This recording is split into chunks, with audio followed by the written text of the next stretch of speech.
Welcome everyone to our event during the London Climate Action Week, to our event which has the title that you can also see on this slide, From Policies to Finance, Driving Climate Action in Developing Countries. This already alludes to some of the important things that we had looked into during the 4 years of our research project, which I'm going to present in a minute. That is the linkage between countries' policies and the finance that is needed for enhanced climate action. So as most of you are aware, finance is one of the main means of implementation of climate and development policies in developing nations, not only there, but there foremost. And this was also agreed upon in the Article 9 of the Paris Agreement, the famous $100 billion per year that were meant for adaptation and mitigation, which amounts were never reached until now. And so the question comes up how climate finance can be designed in a way as to optimally support just transitions in developing nations. And this is what precisely was at the core of our research project, which is funded by the German International Climate Initiative, the ICI, and which collaborates with 4 countries, 3 of which I have the pleasure of announcing, and that is Camila Yamaki from Brazil, Michael Boulay from South Africa, and Budi Setiawan from Indonesia, going to present case studies which are following. And now we are looking into the agenda of our event. After an overview presentation on a recent report that was actually published today. So this marks also like a launching event that we're having today by Markus Hagemann, who is a senior founder of the New Climate Institute, and he's going to present some principles of international finance. So these principles we felt confident we could develop after 4 years of research. Applying these principles, we might equally be confident that this leads to a better implementation and better disbursement of international climate funds by those countries that need those as means of implementation. So after the presentations, there will be an open discussion around the presentations. So you have 2 options here. One is that you can unmute yourself during the latter part of the discussion itself, but you are always welcome to post also your questions and comments, of course, into the chat function.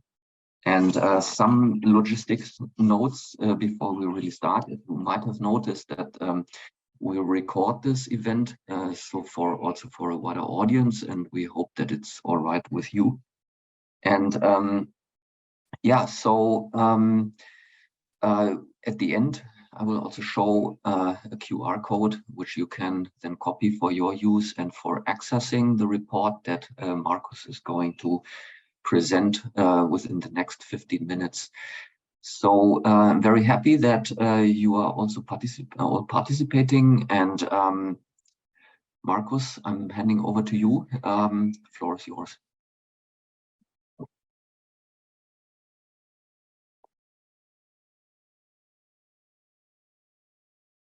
Thank you, Heiner. Sorry, struggling with the technology here, but I think I'm there. Hello, everyone, also from my side. I'm Markus Hagemann. I'm with New Climate Institute. We're a small to medium-sized think tank in Germany that works on a broad set of climate mitigation issues. I wanted to present you this latest report that Heiner had mentioned that we have co-developed with the whole consortium, and I want to give you kind of an overview of what we went through there. So first, maybe a quick background, and I think most of you are probably familiar with it. But we know that the actions in the real world are far behind of what has been pledged, and that the ambition is not enough.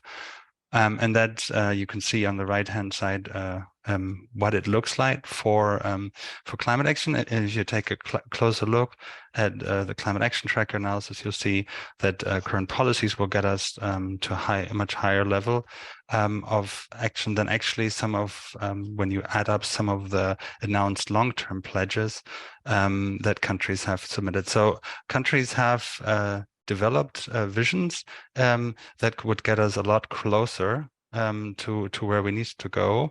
But to reach this, what is called here now the optimistic scenario, there's a really a significant gap. And as Heiner mentioned, the finance that is on the table is by far not enough. And already the 100 billion goal, while that would be met, there's other initiatives such as the JET piece that some countries, donor and recipients, have engaged in, but also those only provide the fraction of the finance needs. So essentially, there's a significant knowledge gap on two sides in the end that we see, and one is to identify what the needs are. We also looked in our report. You can look at that at different countries and how they put forward their finance needs, but also in terms of what part of those finance needs should be financed by the international community and supported. Within the project, I think we all commonly agreed that there is no one-size-fit-all approach that works. So our approach was a little bit to provide some principles that really help both donors and funders in articulating their finance needs. And those principles I want to present here quickly. Starting with kind of so in total, we had 9 principles that we came up, starting with the first one, and that really relates to the situation of developed countries. If you look at the currently pledged net zero years, for instance, that many developed countries have put forward now, you'll find that they're probably not in line with the common but differentiated responsibilities under the UNFCCC. If you look at fairness consideration, and what we've done in this table is applied some very simple principles and made some and indeed simplified assumptions, but give you an idea that basically developed countries need to really reach net zero a lot earlier than what they're pledging right now. So you see two simple methods. One is just applying per capita emissions, assuming that everybody has the same per capita emission budget.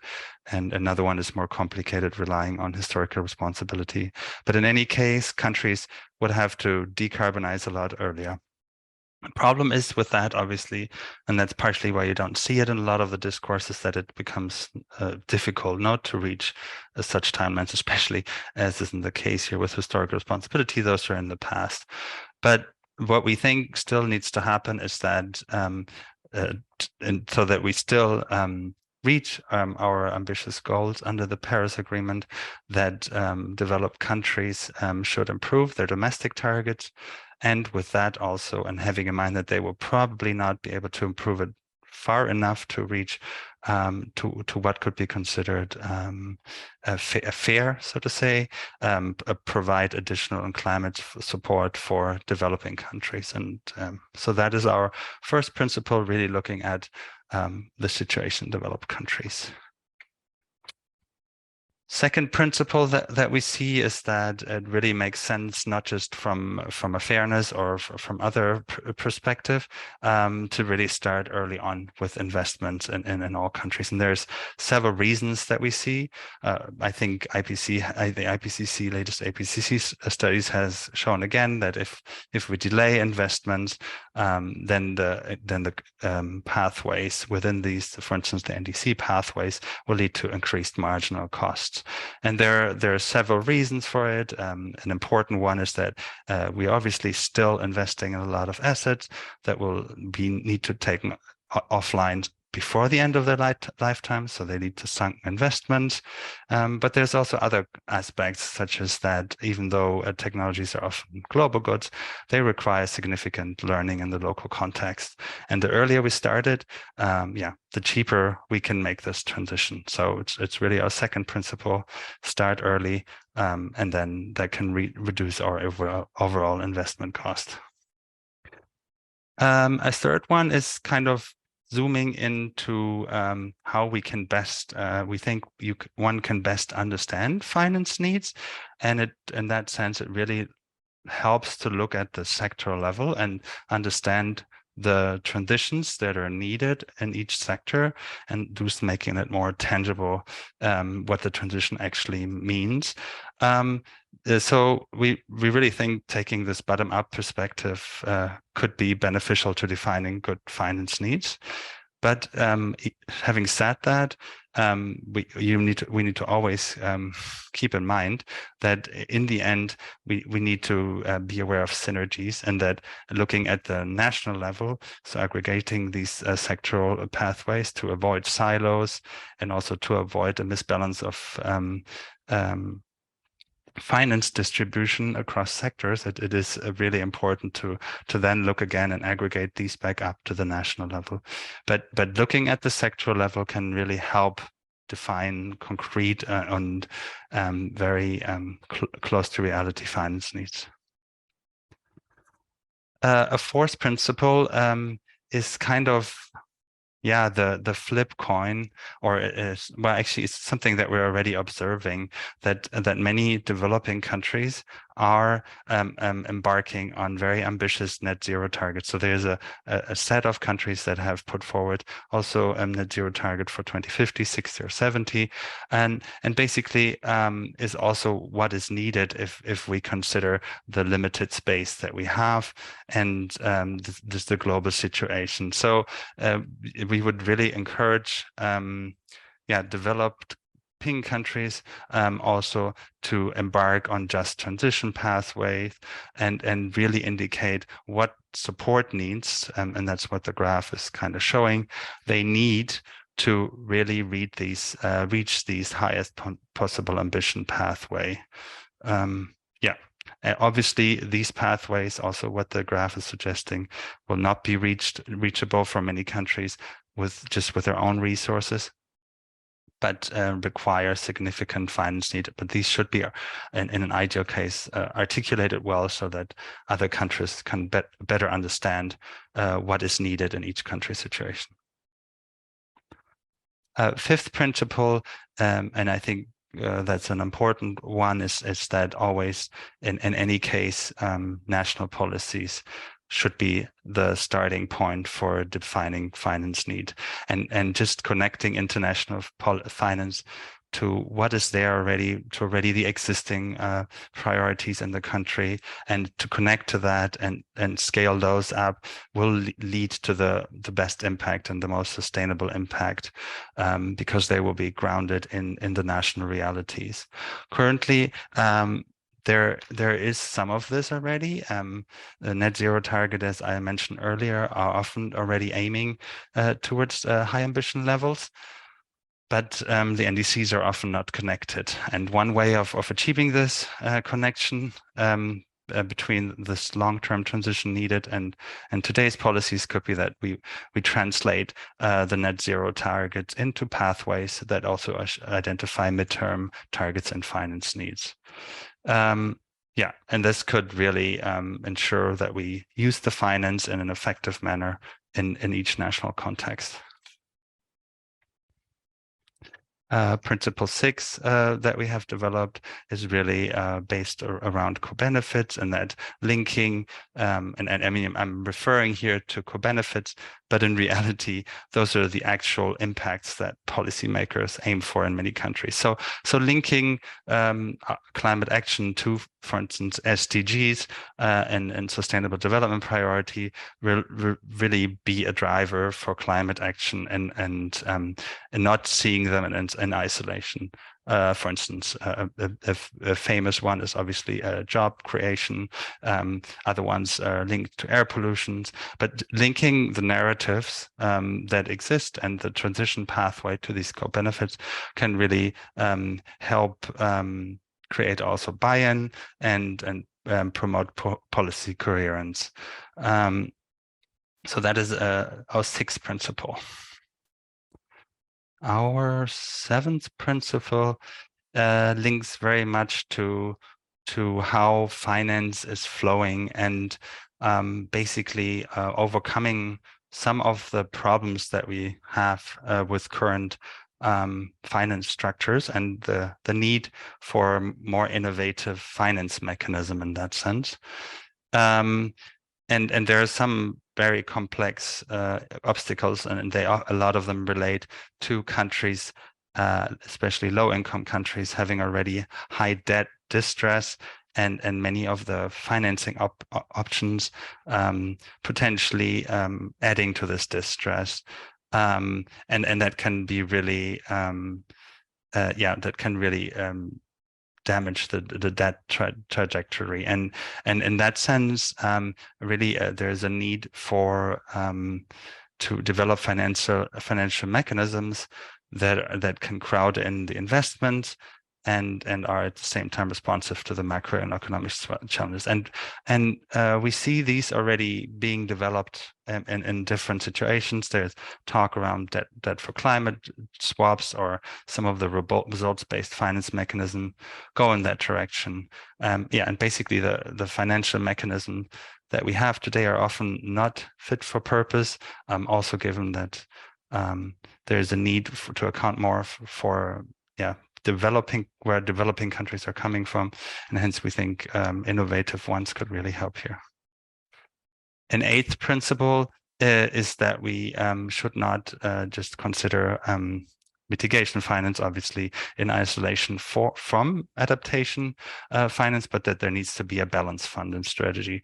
But what should also be kept in mind is that those two are linked, and scenarios, different mitigation scenarios that have been articulated clearly show that. So for instance, there have been scenarios that suggest if we meet the Paris Agreement goals in terms of temperature limits and emission reductions, that we can also reduce costs in region by almost half. But having said this, there's obviously the caveat that needs to be always looked in balanced and integrated finance strategies, and you really need to look at the multi-dimensional impacts of climate change. That leads me to our last principle, and that's the idea that commonly agreed goals and criteria could really help mobilize the finance that we need. And these criteria, if developed, could really help build trust between a donor and recipient countries. What we see is that often this trust needs to be in current JETBs, needs to be built up every time new in each JETB, and really commonly shared criteria that are, for instance, developed and on the international level could really facilitate that. And these criteria have to, we think, take account of two things, and then is that they facilitate the ownership by recipient countries, even more so than many of the classical ODA financing, but that they at the same time ensure that the financing is really contributing to the decarbonization effort that's needed. But when designing those, you need to be obviously very carefully leave the leeway to countries to determine their own pathways that are in line with their priorities. That leads me to my last slide, and that is that really we need to we can draw some conclusions from what we just presented, what this means to different constituencies. And for developed economies, it really means that they need to clarify how their net zero targets are related to CBDR, which is not happening very often. And once after doing that, they need to update their commitments, including financial and technical support in line with these more equitable pathways. Second thing is that developing countries should really move more towards the articulation of just high ambition transition pathway in their national context, and provide reference of how and where unilateral international financial support could come in. And lastly, the international community, as I mentioned in our last principle, should ideally work towards a common understanding and framework of how we can mobilize this climate finance, and ideally maybe even develop criteria that build trust between partners. With that, I would hand back over to Heiner. Thank you, everybody. Sorry.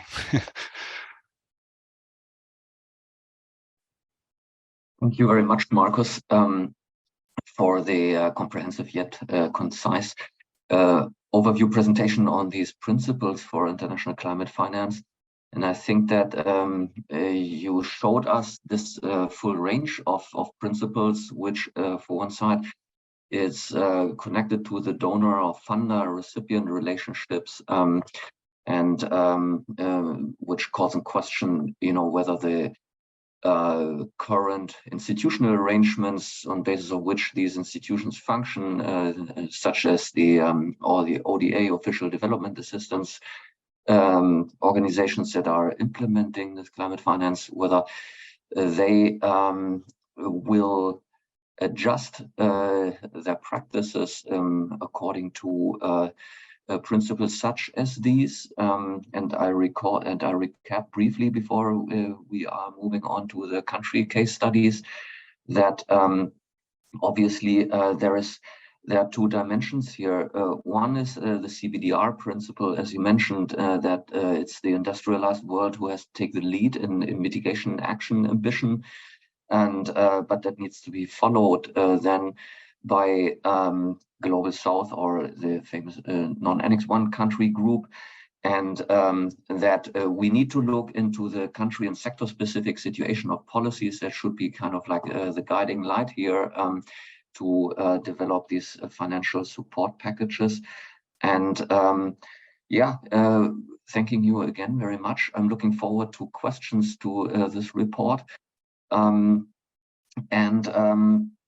With that, I have the pleasure to introduce Camilla Yamahaki as the next speaker. She is with the Fundação Getúlio Vargas, that's a renowned think tank in Sao Paulo, Brazil, and she works there in the sustainable finance team. So, yeah, please, Camilla.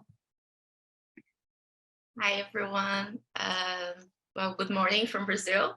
I'm a researcher in sustainable finance here at Getúlio Vargas Foundation, and we bring a case study that is related to Principle 5 of the report. In Brazil's energy matrix, differently from the profile of other countries, half of the emissions, they come from the transportation sector, and this is due to the over-reliance of road transportation in cargo transport, and also the dependence on fossil fuels. Given that Brazil is the second largest producer of ethanol and also the leader in ethanol production from sugarcane, biofuels, they have a really important role in the energy transition in Brazil. The case study, the public policy that we speak about in this report, and that we also analyze more in depth in one of our upcoming reports from this project, is about the National Biofuel Program, or RenovaBio, as it's also called. RenovaBio is the first public policy with the explicit goal of contributing to Brazil's NDC, and is also the only carbon pricing initiative in the country. It was enacted in 2017, and it seeks to expand the use of biofuels in the energy matrix. So how does RenovaBio work? You have on one side the fossil fuel distributors, and they have annual emission reduction targets for a 10-year period that they must comply through buying decarbonization credits or CBIOs in the market. The ones that issue these CBIOs are the biofuel producers. Their participation in the program is voluntary, but those that want to take part, they have to certify their production process with one of the certification firms that are accredited by the government. After the certification process, the biofuel producers, they receive an efficiency score, which reflects the amount of avoided emissions in the production of that biofuel in comparison to a fossil fuel substitute. So in the case of ethanol, it's gasoline, and in the case of biodiesel, it's diesel. The certification firms, they use a calculation tool that was developed by a group of scientists called RenovaCalc, and this calculator calculates these efficiency scores using life cycle analysis accounting. the biofuel producers, they to calculate how many CBIOs that they can issue in the market, they multiply these efficiency scores by the volume of biofuels that they sell in the market. They sell these CBIOs in an over-the-counter market. Each CBIO is equivalent to 1 ton of CO2 equivalent. And the fossil fuel distributors, they can buy these CBIOs in the market to comply with their targets. In this particular case of this public policy, there was no involvement of international climate finance to develop the program. But when we were conducting the study and we were interviewing the stakeholders from the sector, we identified several opportunities to improve the program. For example, integrating renewable with existing and future carbon markets.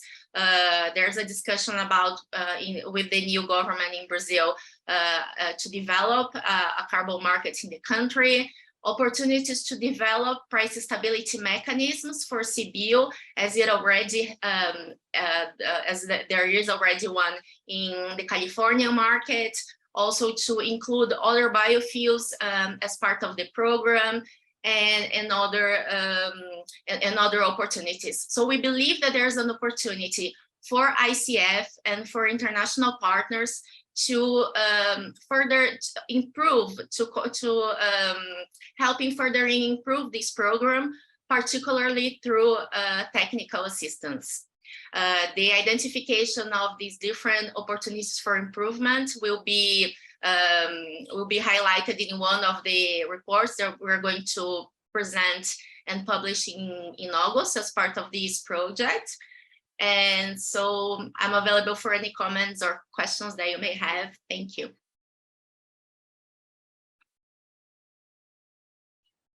Thanks so much, Camilla, for the very good presentation of the Renewable program, which links then directly to this principle number 5, as you said, of the presentation by Marcus, which is that national policy processes should be a starting point for any kind of involvement of or role of international climate finance. I think that an interesting follow-up question maybe to what you have presented is that how the interest looks like from international funding institutions to cooperate with the Renova program, as you mentioned, to possibly support or improve that program, and how such support programs or finance programs could look like. But that's maybe a question that we can discuss then in the following discussion round. For now, again, I repeat myself, if you have questions, just post them for now in the chat.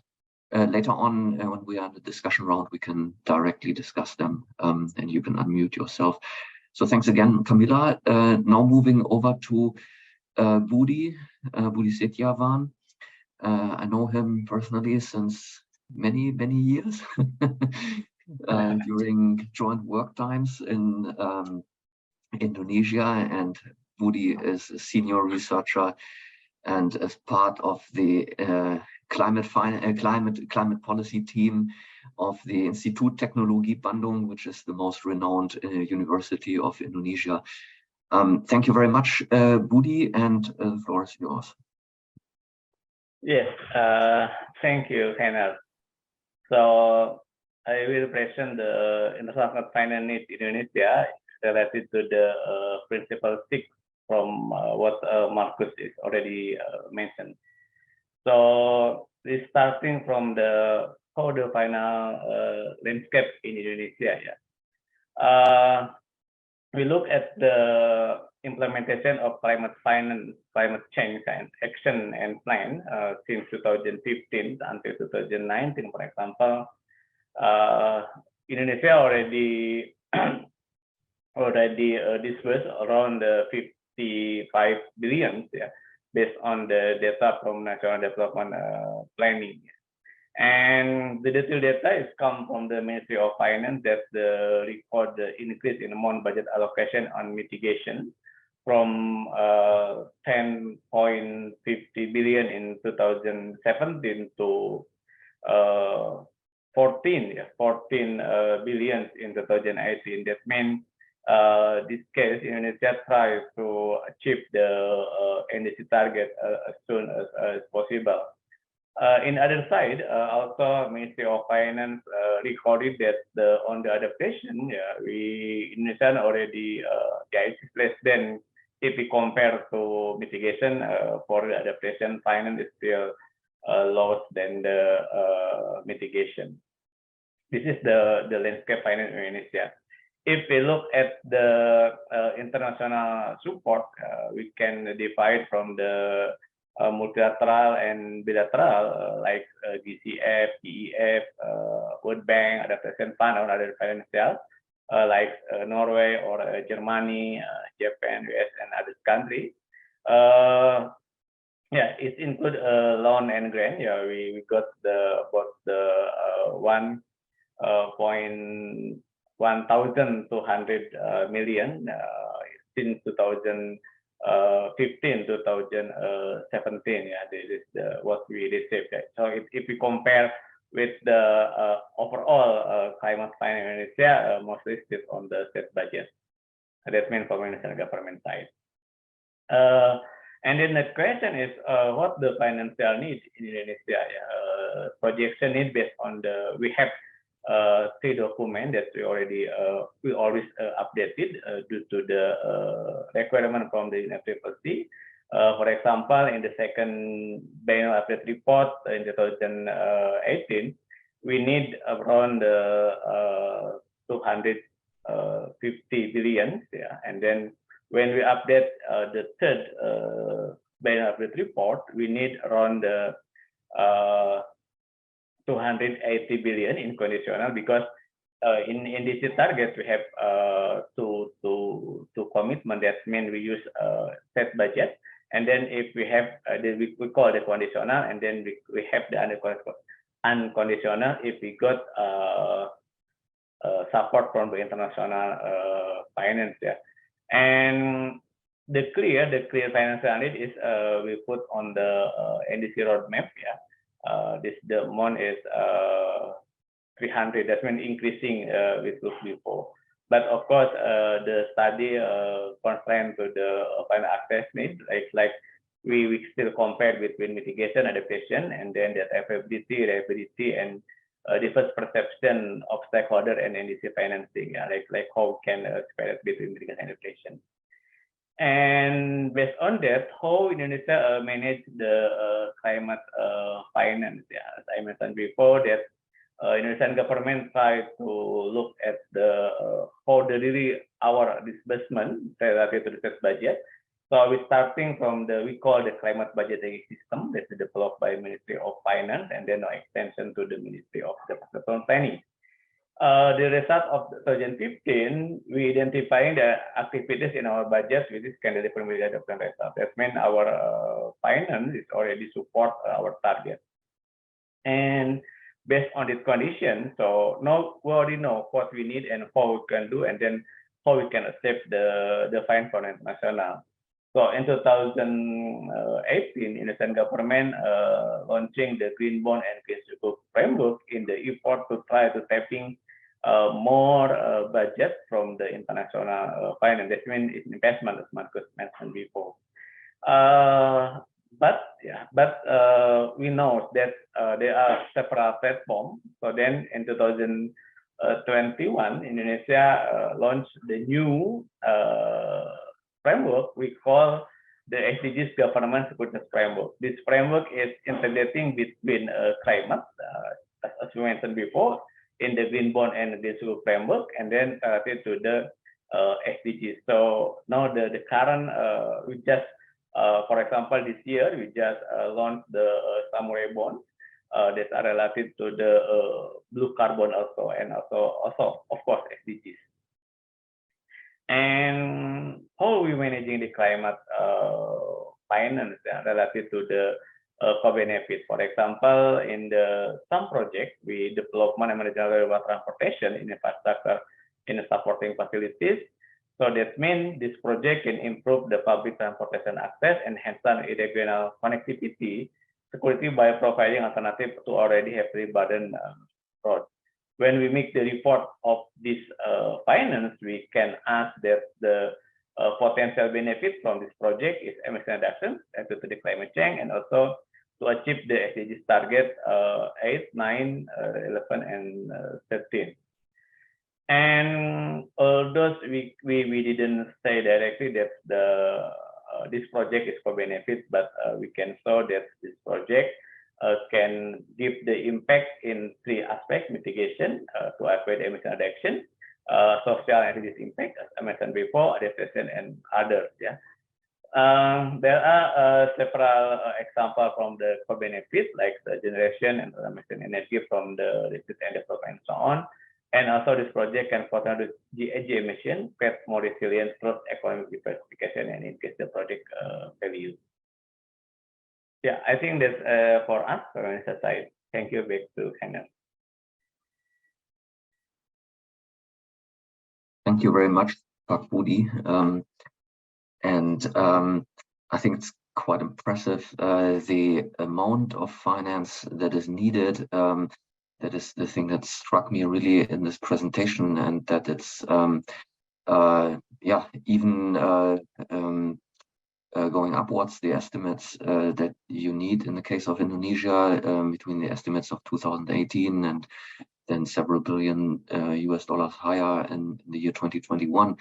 The second one that is really worth highlighting is the SDG connections here, and I think that's a really smart move by Indonesia, because that may be more appealing in the sense of providing benefits on a multiple scale and multiple sectoral issues, and getting away from only metrics of GHG emissions or adaptation for that matter. So I think the question that might trigger a discussion later is if these elaborated estimates and the strategy of the SDG linkages, is that now triggering, let's say, trust, enhancing trust between funders and recipients in Indonesia's case, or if that's still a way to go. So that would be a question that might be coming up for the discussion later, but I don't want to preempt the discussion. That's up to everyone participating here.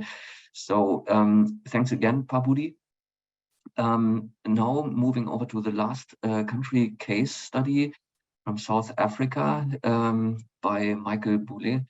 Michael is a researcher at the Energy Research Group of University of Cape Town, and has researched extensively now the role of the JETP, the Just Energy Transition Partnership.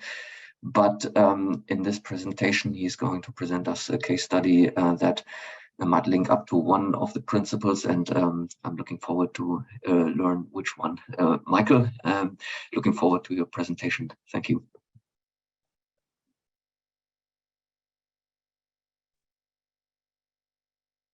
Thanks, Hannah. Just checking you can see my slides all right. Great. Good afternoon, everyone. Yeah, so as Hannah said, my name is Michael Boule. I'm based at the University of Cape Town in South Africa. And this presentation is really based on our national study as part of this project on the Just Energy Transition Partnership. So it links to Principle 3 that Marcus introduced, but also provides insights across a range of the principles, as you'll soon see. So yeah, the question really for this research was what the role of the Just Energy Transition Partnership, known as the JETP, can play in supporting the implementation of South Africa's nationally determined contribution, and whether it represents a new form of international climate finance and cooperation. As part of our research, we used Robert Putnam's two-level game to really understand the international negotiations that were undergone to agree on this partnership and those dynamics, and then understand this from the domestic level, the negotiations that have happened, the coalition building that's taken place, and indeed the implementation progress, because ultimately it's at the domestic level that it needs to be implemented.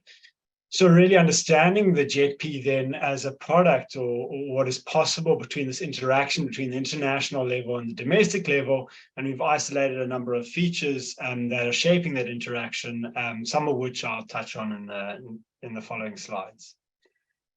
So the first thing that we've seen is that the domestic features at play really have really shaped the JETP, its origin and how it's evolved, and that's included the state of the South African economy, the state of governance at this stage in the country, the electricity crisis that's really led to load shedding in the country, and then the upcoming general elections in 2024. These features together have really defined the context within which this JETP is being negotiated and being implemented. We've also seen that the evidence base developed by local research groups has really been important for laying the foundation for this discussion and the options that are available. And that, importantly, the JETP has built on existing domestic processes that are on the just transition in South Africa, including the just transition framework, and then latterly the just energy transition investment plan, but also the NDC and the 2050 LT LEDs. All of these have already done the work and laid the basis for the JETP and this conversation that's evolving. In looking at some of the notable international factors that have shaped this discussion is really the questions that are emerging around the limits to the multilateral process under the UNFCCC, the mistrust that's characterizing these negotiations, the failure to meet the $100 billion goal that was mentioned at the start of this, and criticism from countries of the global south around the hypocrisy of industrialized nations putting pressure on countries in the global south to decarbonize, but themselves then investing in new fossil fuel projects. And of course, COP26, where the JETP was announced, there was real pressure to deliver on concrete process and keep this 1.5 temperature target alive. And so interestingly, this JETP in South Africa, but others, seems to have emerged out of this failure in the international process to deliver the scale of finance at the speed required. But still, the relationship with the multilateral process actually remains unclear, and there are question marks as to whether how this is embedded or indeed separate to the multilateral process. So there are a number of questions that still need to be resolved, but are concerns domestically in South Africa. Some of the process features that we've picked up on are the lack of transparency and inclusivity before the deal was announced, really with consultation only happening after the fact. And this has created a lot of pushback from domestic actors, but it's also emerged that it seemed to be a strategy by the presidency of South Africa to keep the JETP process close, to get around opposition that was encountered within the South African government. And really, some of the contestation really threatens to derail the process. One of the important things, though, that we're learning from the JETP is the learnings that it's telling us about NDC implementation, just how difficult this is, and the conflicts and contestations that are emerging as the country tries to implement its NDC. Certainly the work that's arisen around the JETP and the JET-IP has generated momentum and built support for the partnership. But there's really real concerns domestically that the quality and the quantum of the finance provided is nowhere near enough, and even more skeptically whether it's actually just a repackaging of existing finance or is indeed additional, and there are varying views on this. I've mentioned that domestic politics at play and the upcoming elections, which really represents one of the major threats for the implementation of the JETP. And the lack of clarity about concrete milestones has hindered the ability to really track progress in implementation. So this is my last slide, and just to share some of the learnings so far. It's emerging that it's important to run a robust consultation process from the start and make that as accessible as possible to build support. Developing a larger domestic process is really important, as we've seen through the work of the JET-IP and its consultations. Evidence, particularly evidence produced locally, is important for building consensus, but also for addressing areas of concern or contestation. And given the political nature of these partnerships, building coalitions is important for navigating this contested terrain. Agreeing on tangible outcomes is really important for enabling tracking of progress and accountability, both of the IPG, the International Partners Group, the countries that have funded this, and the South African government. And really the ability to implement is really the nub of it, and is asking questions of the ability of governments to really do this type of integrated and coherent implementation. And then lastly, perhaps one of the biggest critiques that's emerging is that implementing JETPs and indeed the NDCs in a way that's just, in a way that promotes various dimensions of justice is the most difficult part, and really needs more funding and more attention globally and domestically. Thanks very much.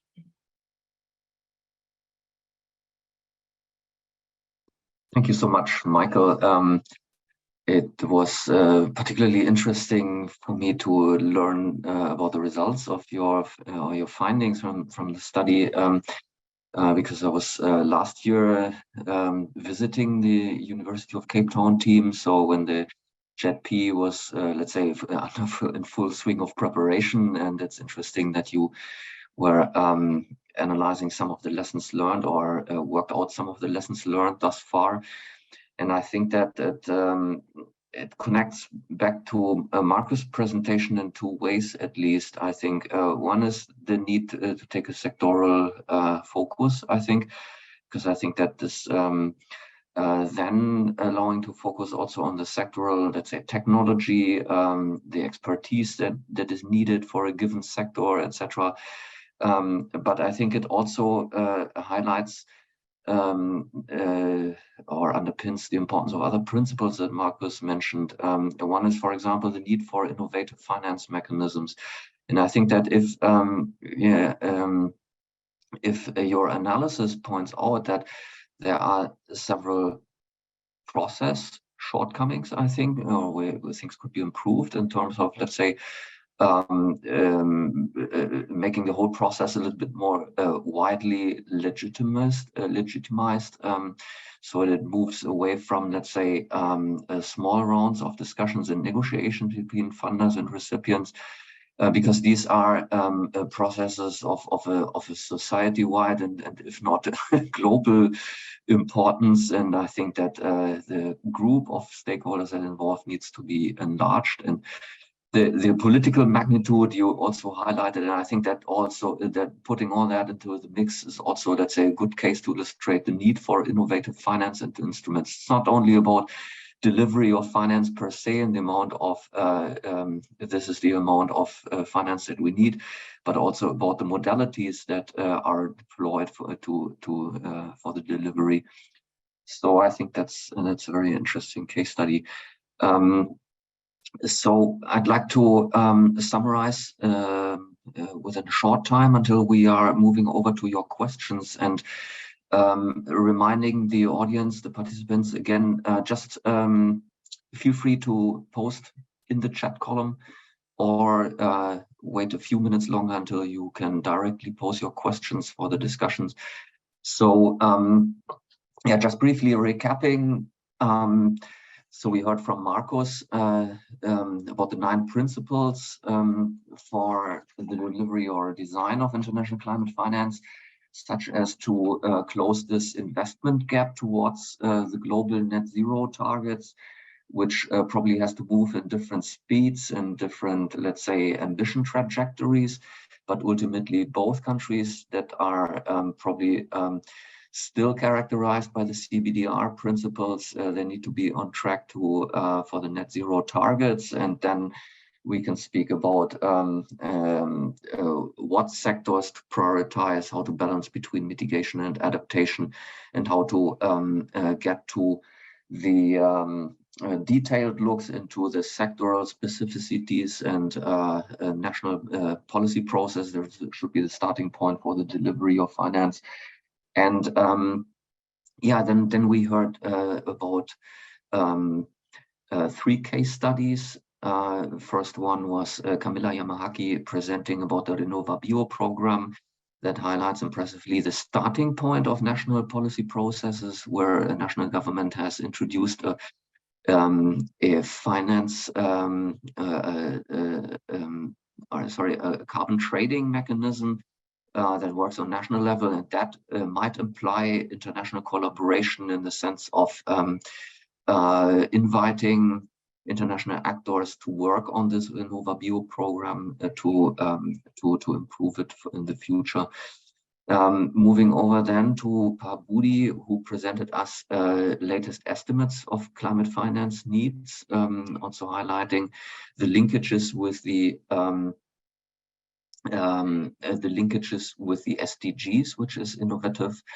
And finally, as I mentioned, the presentation by Michael about the JET-P analysis. And with these, I hope that this is a fruitful ground for discussion and comments from your side. And with that, I'd like to open alternating between the questions that are received in the chat. And I would start with the chat presentation here. So the first one is that how should we navigate the many different energy transition initiatives, for example, JET-Ps and energy transition mechanism in Indonesia? They seem to be one side separate, but they are overlapping initiatives. So how should we navigate that? How should we coordinate this probably? And this is, I guess, a question for all the experts on the panel. So whoever feels in the right position to address that question, please go ahead.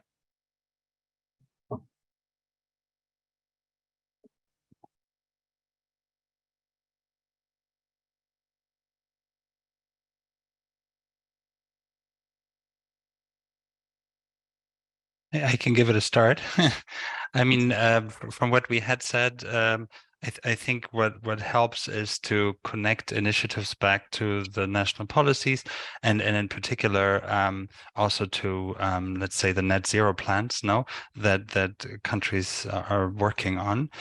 So putting them together and trying to coordinate them into a framework, and finding linkages and overlap, and how they work towards a net zero target, I think would be incredibly helpful, and then could also be linked back ideally to the current NDC. So that could definitely be, I think, a hopeful approach. Yeah, seems like a good suggestion how to coordinate these initiatives. I guess that also you can turn later on, use the contact details to connect with the speakers in case of questions and further inquiries. So a question to Michael specifically, how much approximately of the Just Energy Transition Partnership finance is debt, and how much is provided as grants? Is the additional debt sustainable? Please, Michael. So, thanks for the question. Yeah, I mean, I think that puts the finger on one of the big concerns around it. So in terms of grant financing, it's roughly 4%. So that's been the big criticism of it, is not nearly enough grant financing, particularly not enough to support really the justice elements of the JET-P. And then concessional loans make up roughly 63%, commercial loans 18%, and then the rest is made up of guarantees. So in terms of the devil is also in terms of the sustainability of the debt, then obviously the devil's really in the detail. And one of the criticisms is the lack of transparency around it. Really, what are the terms of it? And that's just really not in the public domain unless you're directly involved in the process. But real concerns domestically here, given really already very high debt levels, concerns around that this will only add to that. So I think it also just speaks to a broader point of one, transparency of the details of these, because that's really determines the quality, I guess, of the partnership. But then maybe also a commitment to a sort of iterative approach of, okay, how does this get better over time? How do we increase the grant component? How do we improve the conditions of the loan? So yeah, thanks very much for the question. I think it's also a question in regards to how to design innovative ways of financing and such that it really helps the situation on the ground. So I've reached the end of the questions here. So if there are questions that you would like to raise spontaneously now, just raise the hand button and mute yourself and come in with a question. We got another 3 minutes. So this would be your chance now.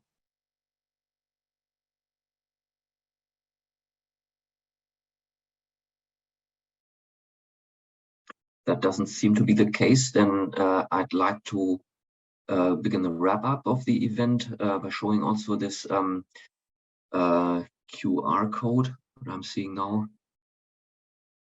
Oh, one last question. Sorry if I didn't see that in the chat now.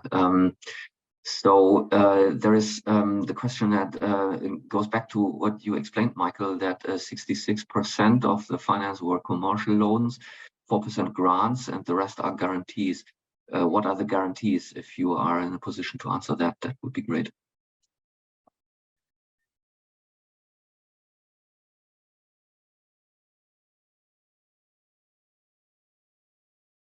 Thanks, Heiner. So I'm not in a position. I mean, similar with the conditions of the loans, I'm not in a position to say give the details of those guarantees. But I mean, you're welcome to get hold of me, contact the organizers, and we can follow up with additional information if I'm able to get hold of it. I'm also just now wondering if I'm stretching it too far, but that might also allude to the issue of transparency of the financing, you know, so that but maybe I'm overdoing it right now, but that might be a situation where these things need to be made publicly available. But yeah, let's follow up on that one. Thank you very much, Michael. Thanks also everyone to the questions. Thanks to all the speakers and the partners in the consortium. Now we will show this QR code, so you can just take a picture of that one and download or access the website where we are posting as of today the report that Marcus was showing, presenting about the 9 principles of international climate finance to close the investment gap towards net zero. And yeah, with that, I'd like to thanks everyone in the audience. Thanks for the questions. Thanks for the presentation. And looking for forward to future interactions. And yeah, have a great day. Bye-bye.